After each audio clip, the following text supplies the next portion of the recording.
Hello friends, welcome to EEC. આજે આપણે વાત કરીશું સ્ટડી ઇન દુબઈની. હેલો મેમ, હાય. તો આપણે દુબઈ કેમ ચૂઝ કરીએ? સો દુબઈ ચૂઝ કરવાના બે ઇમ્પોર્ટન્ટ રીઝન છે. એક તો દુબઈ જે છે મિડલ ઇસ્ટનું બિઝનેસ કેપિટલ છે અને વર્લ્ડની જે ફોર્ચ્યુન 500 કંપનીઝ છે એમાંથી 70% કંપનીઝ એવી છે જેમની રિજનલ ઓફિસીસ દુબઈમાં છે. તો કોઈ સ્ટુડન્ટ એવો છે જેને સારી જોબ જોઈએ છે, કરિયર ગ્રોથ જોઈએ છે, તો દુબઈમાં સ્ટડી કર્યા પછી અહીંયા સારા ઓપ્શન્સ મળી જશે. I C. ઓકે. અને દુબઈનું એડમિશન ક્રાઇટેરિયા શું છે? સો દુબઈમાં એડમિશન લેવા માટે પર્સન્ટેજની અગર વાત કરીએ તો 50%ની રિક્વાયરમેન્ટ છે. એના સિવાય ત્યાં એજના, ગેપના કે બેકલોગનો કોઈ જ ક્રાઇટેરિયા નથી. દેટ મીન્સ કોઈ પણ સ્ટુડન્ટ દુબઈ ભણવા જઈ શકે છે. ઓકે, તો એટલે સિસ્ટમ થોડી લેક્સ છે. અને પછી આપણે એક્ઝામ્સની વાત કરીએ તો કેવી એક્ઝામ્સ આપવી પડે? સો દુબઈની 90% યુનિવર્સિટીઝ એવી છે કે જેને કોઈ એક્ઝામની જરૂર નથી. જો તમે તમારું સ્કૂલ કે કોલેજ ઇંગ્લિશ મીડિયમથી કર્યું હોય તો તમે મીડિયમ ઓફ ઇન્સ્ટ્રક્શન ઇંગ્લિશના બેઝ પર ત્યાં કોઈ એક્ઝામ આપ્યા વગર એડમિશન લઈ શકો, વિઝા લઈ શકો છો. અમુક યુનિવર્સિટીઝ ઇન્ટરનલ ઇન્ટરવ્યૂ લઈને પણ એડમિશન આપે છે. ઓનલી 5-7% યુનિવર્સિટીઝ એવી છે જેમને કોઈને કોઈ એક્ઝામ્સ જોઈએ છે. તેમાં આયલ્સ, ટોફેલ, પીટી, ડ્યુઓલિંગો બધી જ એક્ઝામ એક્સેપ્ટેબલ છે. 6.5 બેન્ડ પર પણ એડમિશન મળી જાય છે. ઓકે. એન્ડ ધેન અગર આપણે વાત કરીએ ફીઝની, તો ટ્યુશન ફીસથી લઈને જે એક્સ્ટ્રા ચાર્જીસ હોય એ કઈ રેન્જમાં હશે? ઓછામાં ઓછી ટ્યુશન ફીસ દુબઈમાં છે વિચ ઇઝ 5 lakhs. 5 lakhsથી દુબઈમાં ફીસ સ્ટાર્ટ થાય છે અને ઓન એન એવરેજ 10-12 લાખની આસપાસ ફીસ હોય છે. તો કોઈ સ્ટુડન્ટ એવો હોય કે જેનું બજેટ ઓછું છે, જેને 7 લાખ 8 લાખની અંદર જવું છે, તો ફીઝની સાથે સાથે visa fee, air ticket, insurance બધું મળાઈને ટોટલ ખર્ચો 7 to 8 લાખમાં દુબઈ જવું પોસિબલ છે. I C. એટલે અફોર્ડેબલ ઓપ્શન છે દુબઈ Correct. માટે. ઓકે. એન્ડ દુબઈમાં પોપ્યુલર ઇન્ડસ્ટ્રીઝ કઈ કઈ છે? સો દુબઈની અંદર પોપ્યુલર ઇન્ડસ્ટ્રીઝમાં સૌથી પહેલાં તો બિઝનેસ હબ છે, એટલે ત્યાં ફાઇનાન્સ, ઇન્વેસ્ટમેન્ટ, બેન્કિંગ આ બધા સેક્ટર્સની ખૂબ ડિમાન્ડ છે. એના સિવાય અત્યારે દુબઈમાં રિયલ એસ્ટેટ, કન્સ્ટ્રક્શન એનું ડેવલપમેન્ટ થઈ રહ્યું છે. આઈટી અત્યારે ત્યાં ખૂબ ડેવલપ થઈ રહ્યું છે, તો આઈટી રિલેટેડ સબ્જેક્ટ્સ કે ફિલ્ડ છે એની ત્યાં ખૂબ ડિમાન્ડ છે. એના સિવાય દુબઈ એઝ વી ઓલરેડી નો કે ઓઇલ એન્ડ ગેસ અને કેમિકલ ઇન્ડસ્ટ્રીનું હબ છે, તો ત્યાં મિકેનિકલ, પેટ્રોલિયમ, કેમિકલ જેવી એન્જિનિયરિંગ ફિલ્ડ જે છે એમની પણ ડિમાન્ડ છે. ત્યાં ઇવેન્ટ્સ ખૂબ થાય છે, એટલે મીડિયા ઇવેન્ટ્સ એના માટે એક સારું ઓપ્શન છે. બીજું, દુબઈ એક એવી સારી લોકેશન છે જ્યાં વેસ્ટર્ન કન્ટ્રીથી, યુરોપિયન કન્ટ્રીઝથી અને એશિયન કન્ટ્રીઝથી લોકો જાય છે.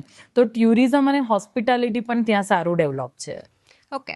એટલે દુબઈમાં મોસ્ટલી બધી ફિલ્ડનું તમને Correct. મળી Correct. કરે.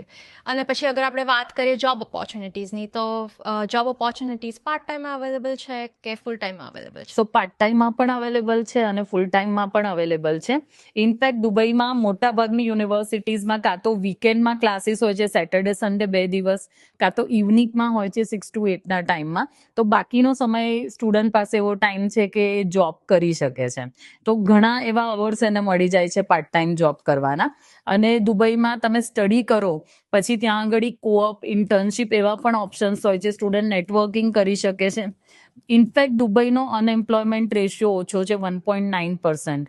દેટ મીન્સ અહીંયા આગળ સ્ટુડન્ટ્સને સારી એવી જોબ મળી જાય છે ભણ્યા પછી.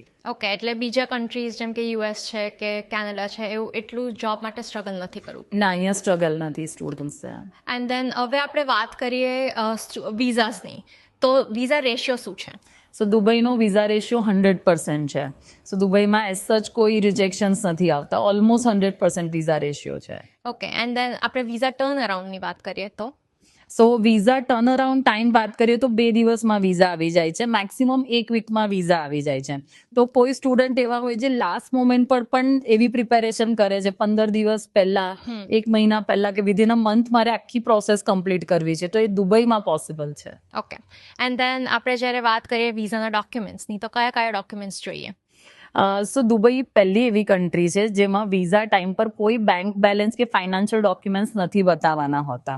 તો કોઈ સ્ટુડન્ટ એવો છે જેને સ્ટ્રગલ પડે છે કે લોન નથી મળતી કે જેની પાસે બતાવવા માટે બેલેન્સ નથી, એ બધા માટે દુબઈ બેસ્ટ ડેસ્ટિનેશન છે. ખાલી અહીંયા પાસપોર્ટ અને તમારા એકેડેમિક ડોક્યુમેન્ટ્સ પર વિઝા થાય છે. Okay, I C. And then શું ઇન્ડિયન સ્ટુડન્ટ્સ જાય છે દુબઈ? સો ઇન્ડિયન સ્ટુડન્ટ્સ જાય છે, ખૂબ સ્ટુડન્ટ્સ દુબઈ જાય છે, અને ઇનફેક્ટ ઇન્ડિયાની અગર સ્ટેટિસ્ટિકલી જોઈએ તો 27 to 30% પોપ્યુલેશન ત્યાં ઇન્ડિયન્સની છે. તો ત્યાં આગળ એશિયન્સ પણ છે, ઇન્ડિયન્સ પણ છે, એટલે તમને ત્યાં લેંગ્વેજનો પ્રોબ્લેમ નથી આવતો, કોઈ કલ્ચરલ ડિફરન્સ નહીં જોવા મળે, ત્યાં ઇન્ડિયન ફૂડ અવેલેબલ છે, આપણા લોકો ત્યાં મળી રહેશે. તો ઇન્ડિયન્સ ઇન્ડિયન્સ જાય છે ત્યાં. ઓકે, એટલે કોઈ કલ્ચર શોક નહીં લાગે. કરેક્ટ. એન્ડ ધેન અગર આપણે વાત કરીએ દુબઈથી શિફ્ટ થવાની, કે મૂવ થવું હોય આપણે સપોઝ 1 વર્ષ કરીને, તો મૂવ થઈ શકે સ્ટુડન્ટ્સ? સો આ બહુ જ સારો ક્વેશ્ચન છે, કારણ કે દુબઈમાં તમારે દુબઈથી કોઈ બીજી કન્ટ્રીમાં જવું હોય તો એ પોસિબલ છે. ઇનફેક્ટ દુબઈ એ ઘણી બધી વેસ્ટર્ન કન્ટ્રીઝ જેમ કે US, Canada, Australia, Germany, France, એ બધી કન્ટ્રીઝની યુનિવર્સિટીઝને હોસ્ટ કરે છે એની ત્યાં. એટલે આ બધી વેસ્ટર્ન વર્લ્ડની કન્ટ્રીઝની યુનિવર્સિટીના કેમ્પસ દુબઈમાં છે. હવે દુબઈના એ યુનિવર્સિટીના કેમ્પસમાં ભણવાના 2 બેનિફિટ છે. એક તો તમે એ યુનિવર્સિટીમાં ભણ્યા, સપોઝ યુએસ, કેનેડા, યુકેની યુનિવર્સિટીનું દુબઈ કેમ્પસમાં 1 વર્ષ ભણ્યા. સેકન્ડ યર તમારે ટ્રાન્સફર લેવું છે એની ઓરિજિનલ કન્ટ્રીના કેમ્પસમાં, તો એ ટ્રાન્સફર પોસિબલ છે. સેકન્ડ અગર આપણે વાત કરીએ તો અગર તમે ઓરિજિનલ કન્ટ્રીની યુનિવર્સિટીમાં ભણશો તો ફીસ વધારે છે, પણ એનું જ દુબઈ કેમ્પસમાં ભણશો તો ફીસ ઓલમોસ્ટ 1/4 કે 1/5 જેટલી ઓછી છે. એટલે અહીંયા ફીસ પણ ઓછી છે અને ટ્રાન્સફર વાળું ઓપ્શન પણ પોસિબલ છે. ઓકે, એટલે બેનિફિટ્સ જ યસ. તો અને આપણે ઈઈસીના ચાર્જિસની વાત કરીએ તો એ શું છે? સો ઈઈસીનો કોઈ કન્સલ્ટન્સી ચાર્જિસ નથી, અને ઇનફેક્ટ જે યુનિવર્સિટીઝ છે એમાં 95% યુનિવર્સિટીની કોઈ એપ્લિકેશન ફીસ પણ નથી. તો જો સ્ટુડન્ટ્સને અપ્લાય કરવું હોય તો એના એન્ડ પર એને એટલો કોઈ ફીઝનો, એપ્લિકેશન ફીઝનો કે ઈઈસીનો કોઈ કન્સલ્ટન્સી ચાર્જનો કોઈ એક્સપેન્સ નહીં રહે. Okay, so consultation is completely free. Free, correct. Okay, so that's really good news. So students, if you wish to go to a destination that is not only affordable but also like you don't have to give any exams, you can always pick Dubai. And for more information, please look at the caption and reach out to EEC via phone, or you can also visit.